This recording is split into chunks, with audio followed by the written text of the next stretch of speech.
All right, look at her. Shangela. I have been waiting for years to ask you what she was going to air when she said, I will air the building. Right. Because if, for those of you that don't remember, you made some tweet that was pretty... I can tell you what the tweet was. Let's go. Let's get in it. Because this is a mystery that only Angela Lansbury can solve. It's a mystery only Shangela Lansbury can solve because I still don't know what she was talking about. Because you made a tweet that referred to yourself as BenDeLaCreme. I think it was something to do with trans, because it was like... Yeah, it was... Yeah. Well, it was, the whole trans controversy. Well, right, I mean, it had been boiling for a long time. I mean, this has been ongoing. But it had resurfaced or whatever. And to me, it just felt like an appropriate time to talk about the fact that my partner is trans. Yeah. And, because...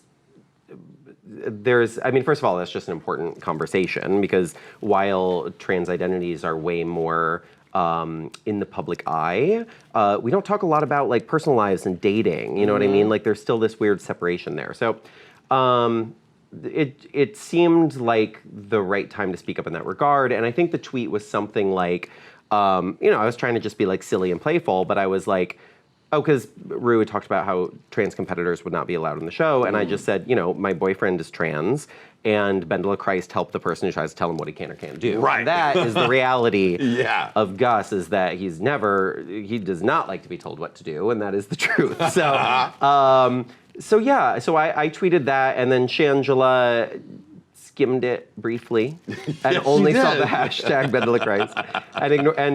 So her response was not to the tweet at all. But then it became a whole thing because people was like, that was an inappropriate response to that tweet because that tweet is about something important. Right. And it's just like, all right, everybody, chill out, Because she said, you better watch out with that BenDeLaCreme stuff or I will air the building. First of all, I want to ready to air this building right now. We all should air the building. I agree. Let's just air the building. Shangela, don't worry, sweetie. We're doing it already. Air the building. And then that led to like more mystery of like, what is she going to air when she airs the building? Well, I still don't know, frankly.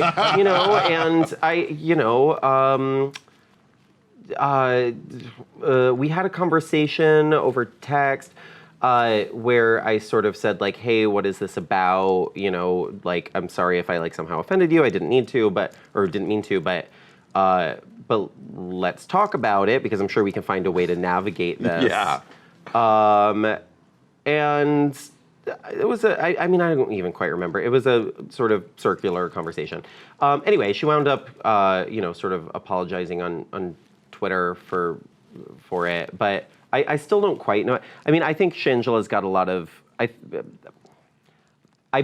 I believe I'm under the impression that Shangela has feelings about me that she has not said to me directly, and I don't know. And maybe I'm wrong, and maybe I've misinterpreted some behaviors. Sure. But yeah, I still don't. And I think that genuinely Shangela actually thinks that maybe I am like not a very nice person or I'm like a conniving person. Certainly she sort of talked about that on the show. Oh, right.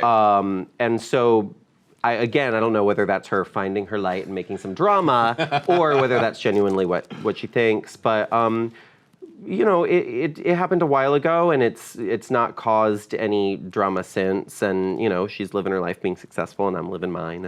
And don't worry. We're bringing it back. Airing the building.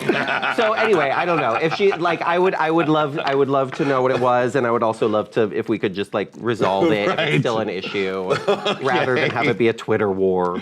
One thing about Shangela. Now we all know Shangela is super talented. She did great on All Stars. Yeah. But all of the cast roundly did not vote for her. Yeah. What do you think that, it just was so overwhelming.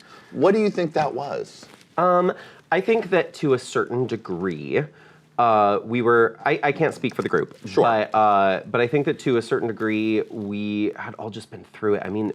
Man, that is an exhausting production to be a part of, And by the time, at least if you're still in the competition, your adrenaline's going. We're all just over it. We all just we played the game. We went home. We didn't go home. We unwent home. It was like, so, we all were in this room, and I think the bottom line for me was that, and I know that some people might not think this was the right way to vote or whatever, but also there's kind of no winning in this situation. I mean, they set up this situation so that somebody would be angry at somebody, right? Yeah, right. Like that's part of the thing. That's the thing. Yeah, somebody's going to be mad. Nobody's going to be pleased. Right. There's going to be talk on the internet. That's part of it. But for me, the big thing was I was just like, I'd kind of left because I was over the produced drama. Yeah. I then had to come back, and I didn't want to vote, but I did, and they told me I had to. And right, you couldn't just hold up. My resolve was worn Yeah. down. I mean, at that, how many times do you have the energy to walk off of Drag Race? Totally. So basically, for me, it came down to the fact that we had those 4 little meetings. And 2 people talked to me like we were all the same people that we'd been for a month in the same room, just being humans for a month.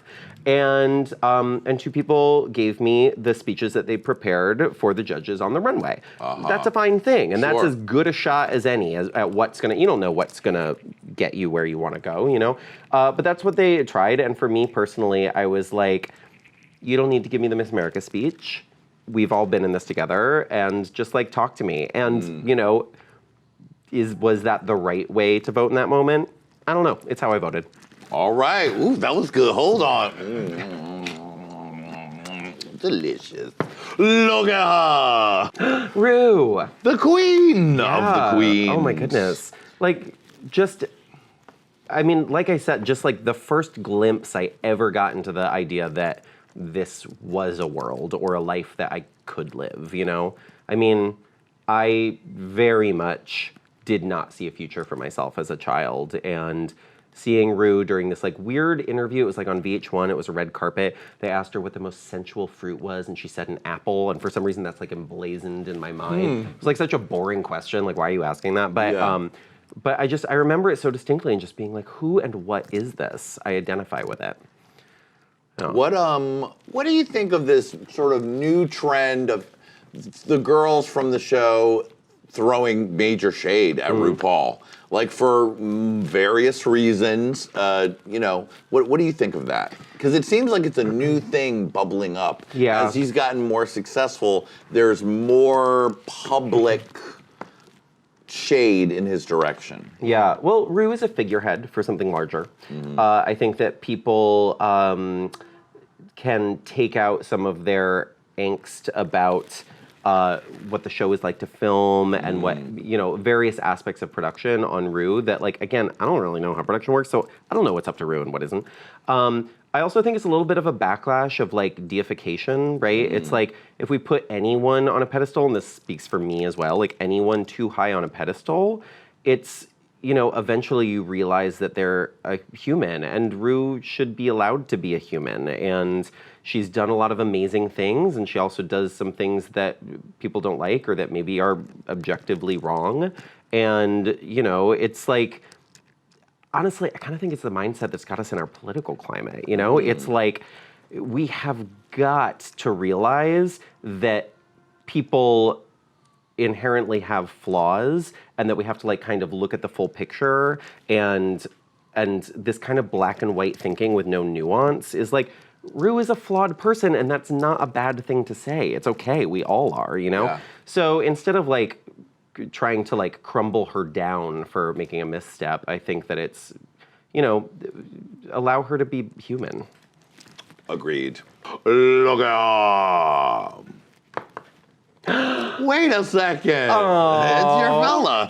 Yeah, it's Gus Lanza and Reggie the dog. Oh, well, 2 of your fellas right there. Yeah. Well, Reggie's actually a lady. We don't work with sorry. Sorry. We don't know how she identifies. She's never spoken with us about it. But, you don't speak dog? We're trying. We're still working on it. Yeah. How did you guys meet? Gus and I met on Scruff. Oh, yes. Yeah, Very modern. Yeah, about, I don't know, 3.5 years ago. Our anniversary is in July of our first date. I don't know. Anyway, it was about the 4 years Scruff ago. anniversary is in May, and then the real anniversary Scruff anniversary. Yeah, because, I was on the road so much, and we started chatting, and we really just kept in contact over Scruff and then texting for like months before we ever met in person. And he just made me laugh a lot and was really cool. And then and he had not really watched Drag Race. And that was like a huge thing. Because I was, I had been single for like 5 years. I really had like focused on getting my like career in place, and that was working. And now I was like, okay, well now I'm ready to kind of like start working on this personal part of myself. So I was just trying to go on a lot of dates. And man, it is nearly impossible post Drag Race. I bet. People would like lie to me and say they didn't know who I was, and then it would turn out it was a meet and greet, Wow. But so it was a huge initial thing that Gus had not seen my season, but had seen me perform in Seattle and liked my work, which is very important to me. Obviously, it's a big part of my life. But that was your live version of you, not like somebody else's edit of your personality. It's like the stuff I like write and direct and curate. So it's really like the truest expression of like what I care about as an artist. We chatted for a while, and then we started hanging out, and he came out to Provincetown to visit me, and it was like kind of it was a slow and steady. I've never had a relationship that, rather than like burning really hot right at the beginning and then kind of like you're gradually like peters out, it's like only gotten stronger the longer we've been together, and we're figuring out how to mesh our weird lives together, and it's working, and I haven't talked about this publicly. He proposed on New Year's Eve. Wow! Congratulations, sweetie! You heard it here first. That's great! Yeah, I haven't really been talking a lot about it because it feels like I don't want everybody's like... Yes. It's like everybody puts their stuff on Marriage About You suddenly. Yeah. They're like, when... I don't know, and it's... So I was like not quite ready for that, but it was very, very romantic. He did a very good job. I love it. You know what? I think that is the perfect place to end. Congratulations, BenDeLaCreme and Gunn. Thank you for being here, sweetie. You just, you've told me all the mysteries, the secrets, the tea. We aired the building. We did it all. We did. Oh my goodness. Oh, thanks a lot. Jonny. Such a pleasure. And we can't wait to see what else you got coming, because we all know it's going to be delicious and delightful. Terminally delightful, actually. Terminally delightful. I can't wait to show you. Oh, you caught my tongue disease. I did. Oh, thank you all for watching. Thanks to beautiful Miss Lady Red. Yes, honey. And thanks to Gus in the background there. Congratulations. And to BenDeLaCreme, honey. Yes. Thank you all for watching. And we'll see you next time on Hey Qween. And look at her. Yeah. Look at her. Hey, Lady Red. Are you looking? She's looking. BenDeLaCreme, that's right. What? Where is it? Where is it? Give up. Look at her. Bye, everybody. Bye, camera. Now, camera, shoot.